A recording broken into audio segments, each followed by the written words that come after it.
Hello बच्चों, स्वागत है आपका अपनी classes exam study with you में। बच्चों, हम लोग जो है कक्षा 9th के बारे में आज पढ़ने वाले हैं। ठीक है बेटा, तो बेटा मैं कुछ ऐसे इंपॉर्टेंट क्वेश्चन लेके आया हूँ क्लास 9th वाले बच्चों के लिए। ठीक है बेटा, तो जो चैनल बच्चे नए हैं बच्चे, प्लीज उनसे जो है एक रिक्वेस्ट है कि आप लोग चैनल को सब्सक्राइब कर लीजिएगा और बेल आइकन को प्रेस करना आप लोग बिल्कुल भी मत भूलिएगा बेटा। बेटा आज का जो हम लोग कुछ 2 नंबर के इंपॉर्टेंट क्वेश्चन है, ठीक है, लगभग 15 से 17 क्वेश्चन बेटा ऐसे इंपॉर्टेंट क्वेश्चन लेके आया हूँ जो कि आपकी एग्जाम में, आपके हाफ ईयरली एग्जाम है और आपकी जो लास्ट एग्जाम है उनमें बेटा आने ही आने डेफिनेटली। ठीक है बेटा, नए हैं तो प्लीज आप लोग चैनल को सब्सक्राइब कर लीजिएगा और बेल आइकन को प्रेस करना आप लोग बिल्कुल भी मत भूलिएगा। ठीक है बेटा, तो देखिए बेटा आज का हमारा जो पहला क्वेश्चन होगा वो है एस्टेट क्या था। ठीक है, तो एस्टेट जो था ना बेटा हम लोग का, वो था कातिया मागासी समाज की सत्ता और सामाजिक हैसियत की अभिव्यक्ति करने वाली श्रेणी थी। कैसी थी भैया? दो समाज की अभिव्यक्तियों को प्रकट करने वाली श्रेणी थी। कौन सी भैया? तो एस्टेट। ठीक है, फिर अगला क्वेश्चन है कि फ्रांस के संदर्भ में टाइद क्या था। ठीक है, तो उच्च क्या है कि चर्च द्वारा वसूल किए जाने वाला कर। ठीक है, किसके द्वारा? चर्च के द्वारा वसूल किए जाने वाला कर। ठीक है, यह कर कृषि उपज के 10वें हिस्से के बराबर होता है। मतलब मान लीजिए कि हम लोग बात करते हैं कि 1 किलो जो गेहूं की पैदावार हुई है तो उसका एक हिस्सा, मतलब मान लीजिए हम लोग 100 ग्राम की बात करते हैं। ठीक है, तो जितना पैदावार हुई इसमें से एक हिस्से के बारे में ये थी, मतलब उसका 10वां हिस्सा हमको उसको देना है। ठीक है बेटा, फिर अगला क्वेश्चन है कि कॉन्वेंट का क्या आशय है। ठीक है, तो कॉन्वेंट धार्मिक जीवन को समर्पित एक समूह की इमारत है। क्या है कॉन्वेंट? के धार्मिक जीवन के समूह को समर्पित एक इमारत है। ठीक है बेटा, फिर अगला क्वेश्चन है, क्वेश्चन नंबर 4 क्या बोल रहा है बेटा, हम लोग ध्यान दीजिएगा। क्वेश्चन नंबर 4 बोल रहा है कि जैकोबिन क्लब के सदस्य कौन थे, इनका नेता कौन था। ठीक है, तो जैकोबिन क्लब के सदस्य मुख्यतः समाज के कम समशुद्ध हिस्से में आते थे, समृद्ध हिस्से में आते थे। ठीक है, जिनमें छोटे दुकानदार और कारीगर जैसे जूता बनाने वाले, पेस्ट्री ठीक बनाने वाले, घड़ीसाल, छपाई करने वाले और नौकर व दिहाड़ी मजदूर शामिल थे। इनका नेता जो है वो मैक्सिमिलियन रोबेस्पियर था। ठीक है, अगला क्वेश्चन नंबर 5 कि फ्रांस की क्रांति ने विश्व को किन 3 सिद्धांतों का संदेश दिया है। तो फ्रांस की क्रांति ने विश्व को निम्नलिखित सिद्धांतों का संदेश दिया है, जिसमें स्वतंत्रता का, समानता का और बंधुत्वता का। ठीक है बेटा, इन सिद्धांतों का प्रतिपादन किसने किया है? तो रूसो ने किया था। ठीक है बेटा, अगला क्वेश्चन नंबर 6 क्या बोल रहा है कि फ्रांस की क्रांति कब शुरू हुई या कब आरंभ हुई थी, इसके 2 प्रभाव लिखिए। ठीक है बेटा, हम बताएं तो फ्रांस की क्रांति क्या है कि फ्रांस की क्रांति 1789 ई में आरंभ हुई थी। फ्रांस की क्रांति ने सारे विश्व को झंझोकर रख दिया था।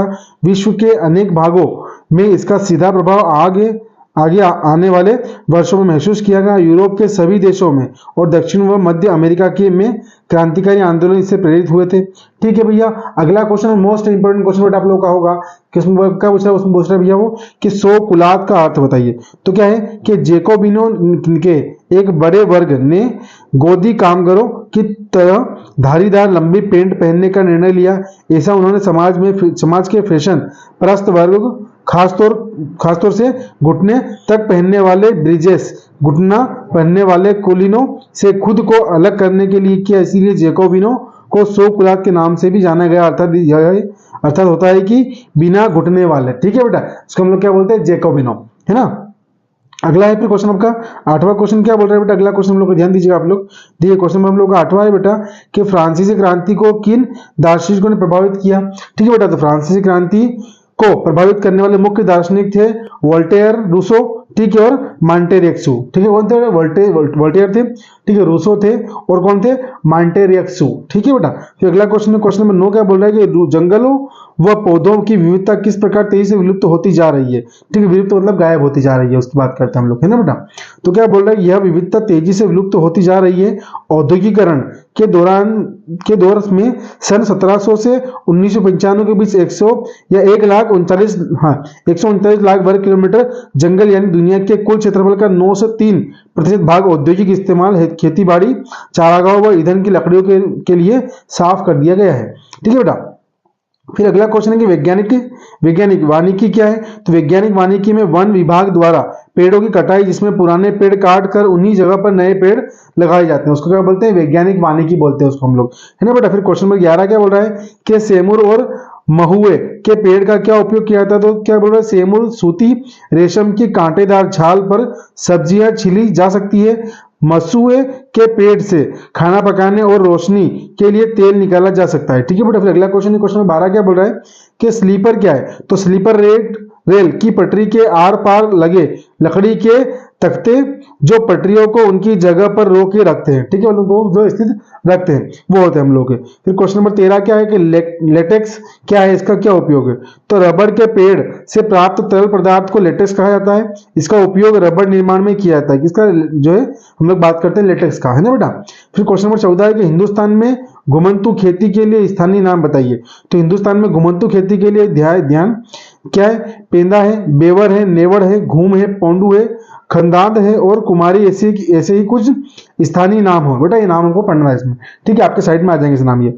अगला क्वेश्चन है क्वेश्चन 15 क्या बोल रहा है बेटा कि बस्तर में कौन कौन से आदिवासी समुदाय रहते हैं?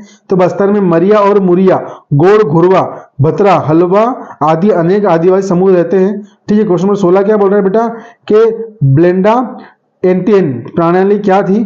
डचों ने इस प्रणाली की शुरुआत कुछ गांवों में इस शर्त पर की थी कि वे वनों से पेड़ काटने और ढोने का काम मुफ्त में किया करेंगे, ठीक है, तो वो ये प्रणाली थी। फिर अगला क्वेश्चन है लास्ट क्वेश्चन क्या बोल रहा है? क्वेश्चन नंबर 17 बोल रहा है बेटा कि वन विनाश किसे कहते हैं? तो वन विनाश या वन्य जीव नाश जब जंगली जीवों की संख्या में कमी होती है और उनका प्राकृतिक आवास हमारे वस्तु निर्माण, उपयोग और अन्य मानव गतिविधियों से प्रभावित होता है, तो उसे वन विनाश हम लोग कहते हैं, ठीक है बेटा। तो ये बेटा हम लोग की आज की क्लास जो है बेटा यहीं पे खत्म होती है। अगर आप लोगों को चैनल जो है उसे क्लास के लिए पसंद आ रही होगा, ठीक है बेटा, तो प्लीज आप लोग चैनल को सब्सक्राइब कर लीजिएगा और जितना भी हो सके उतना अपने जितने भी फ्रेंड्स हैं उन सबको जो क्लास के लिंक ज्यादा से ज्यादा रिकमेंड कीजिएगा या शेयर कीजिएगा, ठीक है बेटा। और बिना सब्सक्राइब किए बिल्कुल मत जाइएगा बेटा, ठीक है। Thank you so much.